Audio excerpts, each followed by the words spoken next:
Education. Education, formal and informal.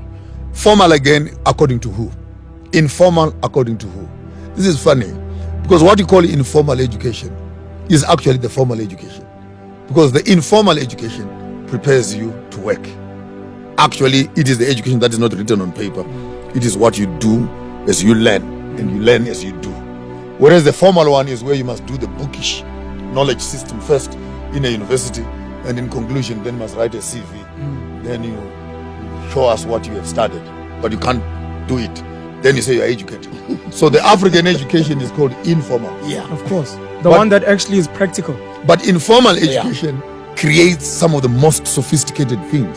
But the advantage of the formal education, it standardizes knowledge systems across the globe, so that you are able to know what everybody else knows around the world there.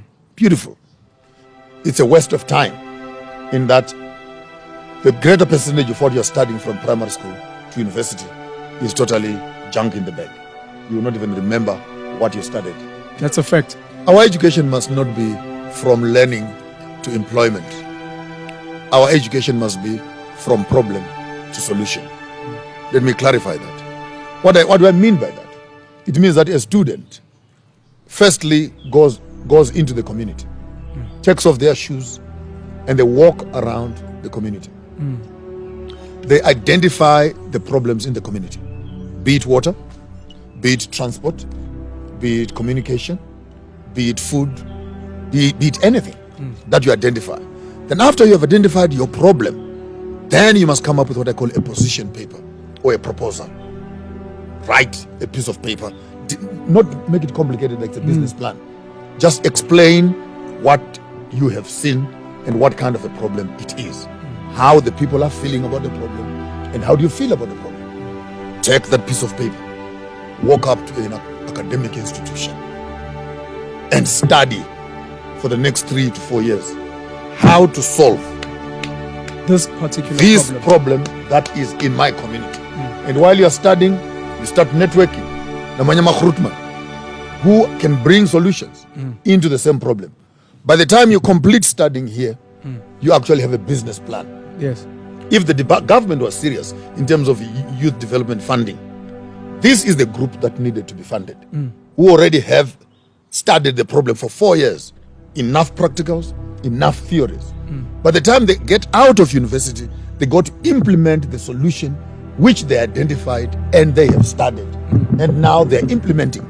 And I think it creates a seamless value chain between the students and their network, and them amassing the resources in the community and creating their own businesses, which for me is the perfect solution. So instead of having universities that are waiting for students to come and say, what am I supposed to study? And after they finish studying, they still don't know where they're going to work. And then we talk about unemployment. Then all the professors become referrals. Imagine in Tuane, we are going to want to start a radio station. When DJs, you are the teacher there. So what are you going to be doing in that radio station? For the next 4 years, in Tuane Lay, to develop a content. Okay, I'm a morning shows on fan. So I say what driver ganj. Afternoon lunch, see share ganj. Afternoon drive, beto ganj. Night drive, share ganj. Other people, you are in there now as a source of information and experience. So people like us will be sitting in the universities there to share information with the young people. In that case, you don't need to be a doctor and a professor. If anyone wants to write a book, for example, I've done 15 books in total. I cannot fail to share information on how to write, how to read, how to proofread, what systems do you need to place your book out there and package it and etc. So that universities actually become reference centers of problem solving, rather than regurgitating centers of telling us in what other people have done in the past. And when something, these guys who are senior lecturers in commerce, Mutawana has never done even a business. He's a poor guy. That is true. He's giving you all the research on how to make money and how to how does a business and economy work. And how can you teach me entrepreneurship? You have never sold even a toothbrush or a toothpick. So you find that our universities must actually be populated with real mentors, who are the lecturers. And by mentors, I mean people who have walked the path, who have the experience. Young people come into class, informal class or formal class, to be sharing experiences. So